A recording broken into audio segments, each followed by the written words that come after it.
Hi guys, Katarina here. Thanks for stopping by.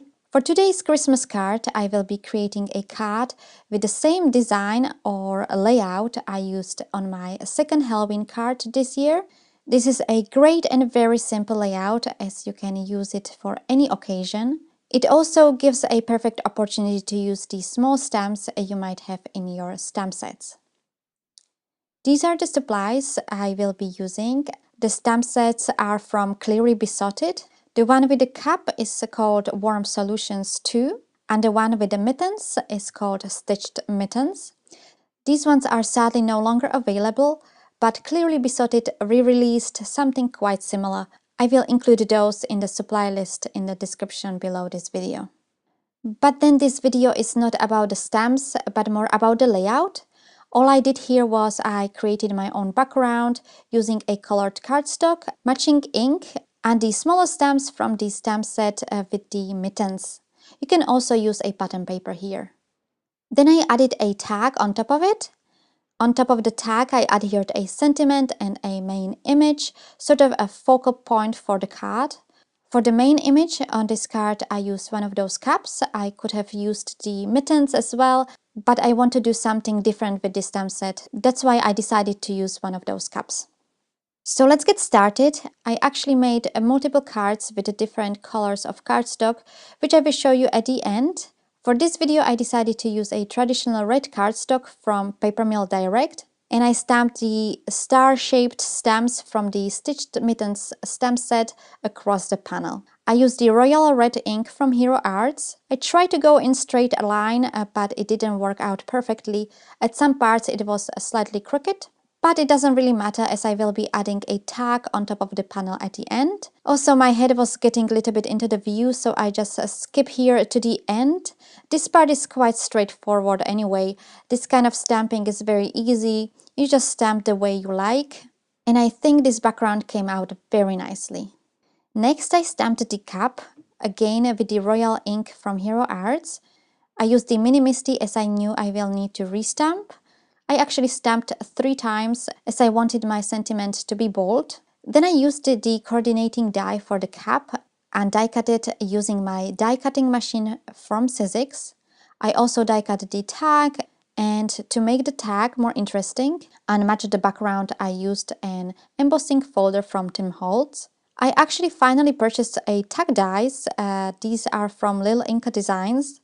These die cut little circles along the edge of the tag. I would say this die is not for everyone, as the dots get stuck in the die and you just have to poke them out. Or here you can see at the bottom of the screen, I used a toothbrush to get them out. But actually you don't need a die for a tag. On my Halloween card, I used one I bought in a store, and you can also easily create them yourself. Just use a paper trimmer, round the top corners and punch a hole. Here are all the pieces that I made so far. Next, I was going to work on the sentiment. I stamped the sentiment from the stamp set with the mittens. I used the one that says sending warm wishes. I thought it makes the card more wintry and festive. I used a black cardstock from Papermilldirect, prepped it with anti-static powder. This one is from EK Success, and I just put it into a jar and used a fluffy brush to apply it onto the cardstock. The anti-static powder helps to stop the embossing powder from sticking where it's not supposed to.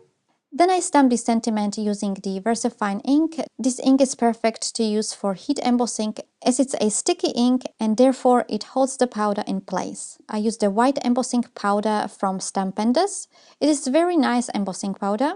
I applied it onto the sentiment and used my heat gun to melt it. Then I trimmed the cardstock using my paper trimmer from Fiskars. I also trimmed the sides of the banner so it fits the tag better, and cut also a fishtail on both sides. Now I had all my pieces finished, so it was time to assemble the card. First I adhered this little circle piece. It's like a frame for the circle on the tag. I used the multi-medium matte adhesive from Ranger to glue it in place. Then I attached the stamped red panel on top of a white card base using a tape adhesive. Before I adhered the red panel, I die cut it using my rectangular stitch dies for A6 cards from Create a Smile. I wanted the tag, the banner with the sentiment and the cap to be raised, so I used a foam tape on all 3 of them. The banner I adhered at the bottom of the tag and then the cap in the middle. I attached a piece of black and white twine on top of the tag, and then I attached the tag on top of the card base at an angle. And that finishes up the card. For this card I decided not to add any embellishments. I thought it didn't need any. Here are also the other cards I made, purple, pink and green. Not sure which one I like the most. Even though these cards are not difficult to make, they all look very nice. Anyways, thank you all so much for joining me. Hope you enjoyed this video. If you want to see more images of the finished cards, just pop over to my website cherry-bee.net. I will also have there the supplies listed that I used in this video, but you can find the supply list also in the description below this video. But on my blog I will include the links to the shops where you can buy them, of course if they are still available. If you like this video, please give a thumbs up and subscribe for future videos if you haven't done so already. You can follow me on my social media, and if you have any questions, don't hesitate to drop me a line. Thank you all so much for watching, and I will see you in my next video. Bye!